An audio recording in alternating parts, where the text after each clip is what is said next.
नमस्कार, मी मृणाल कुकिंग चॅनलमध्ये आपलं सर्वांचं हार्दिक स्वागत.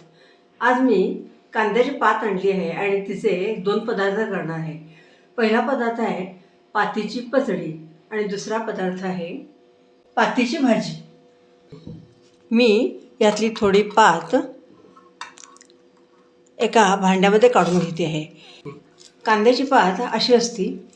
इथं कापून किंवा चिरून पात स्वच्छ पाण्यामध्ये मिठाच्या धुवून घ्यायची आणि नंतर ती बारीक चिरून घ्यायची.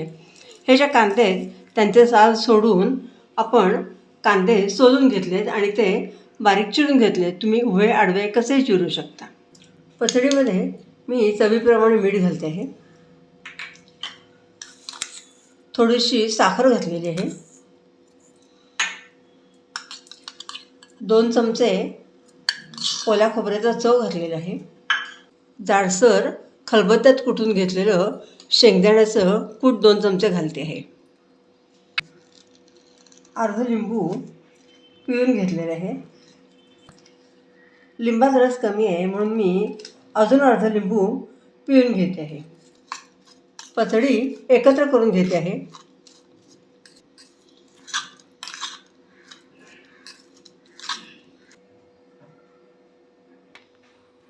गॅस चालू केलेला आहे. कढई तापत ठेवलेली आहे. तेल तापलेलं आहे. मोहरी घालते. मोहरी तडतडली आहे. जिरं घालते. जिरं फुललं आहे. हिंग,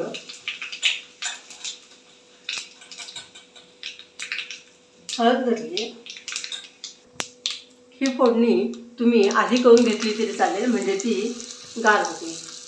सुक्या लाल मिरच्या घातलेल्या आहेत म्हणजे आपली फोडणी आणखीन खमंग होईल. आपली फोडणी खमंग झाली आहे. छान सुगंध सुटलेला आहे. मी गॅस बंद करून घेते आहे. खमंग चुरचुरीत फोडणी मी पचडीवर घालून घेते.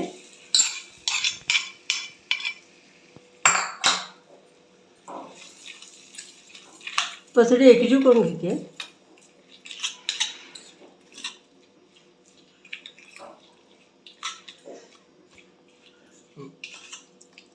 पात थोडीशी तिखट असते त्यामुळे मी वेगळं तिखट घातलेलं नाही आहे.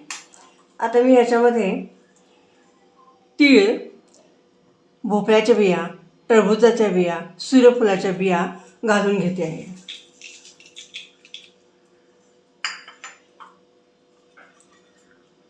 डाळिंबाचे दाणे घालून घेते आहे.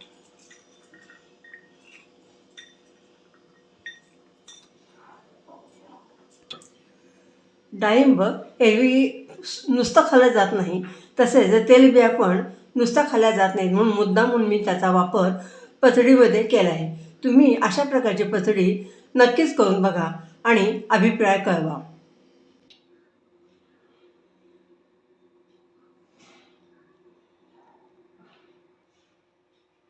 आता मी कांद्याच्या पातीची भाजी हा दुसरा व्हिडिओ रेसिपी करते आहे.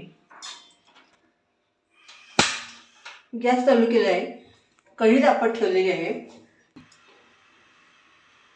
3 चमचे तेल घातलेलं आहे. मोहरी घालते आहे.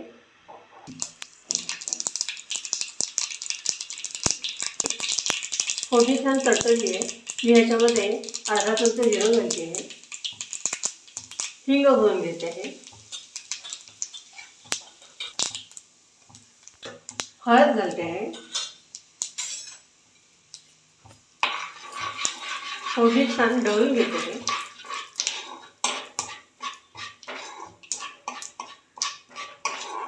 पातीचा कांदा जो आपण बारीक चिरून घेतला आहे तो मी याच्यामध्ये घालते आहे.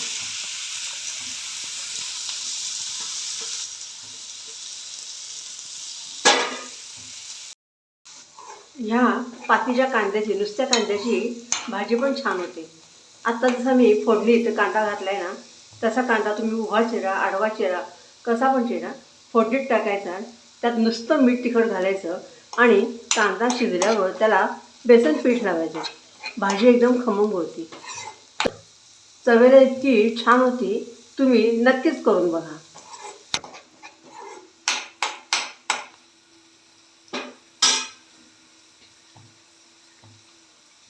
हरभऱ्याची भिजलेली डाळ मी याच्यात घालून घेते. 2 तास जवळजवळ मी ती आधी भिजवून ठेवली होती.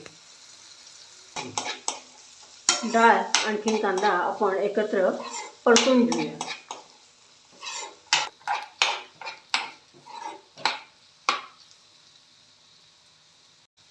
आपली डाळ शिजावी म्हणून मी लसूण आणखी ना ओला नारळ याची मी चटणी केली होती. त्याचं पाणी मी याच्यात घालून घेते आहे. सेपरेट लसूण मी या भाजीमध्ये घातलेला नाही आहे, तुम्ही घालू शकता. थोडंसं मीठ घालून घेते. लाल तिखट घालून घेते. भाजी ढवळून घेते म्हणजे तिखट मीठ सगळं आपल्या कांद्याला आणि डाळीला लागेल. डाळ शिजावी म्हणून मी भाजीवर झाकण ठेवून घेते आहे.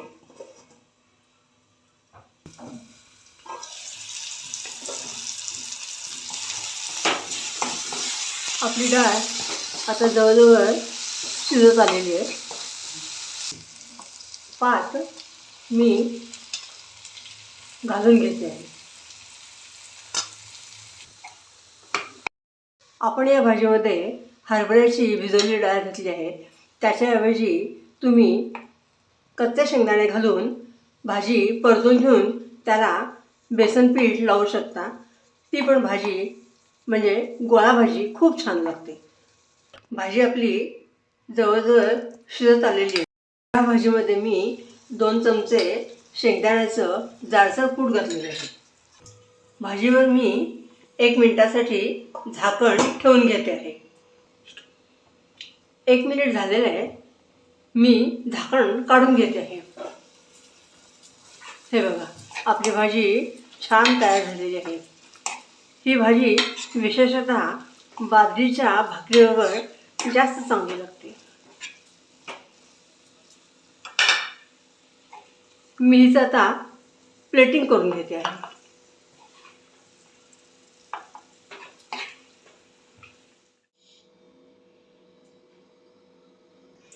आपली कांद्याची पातीची पचडी तयार झालेली आहे.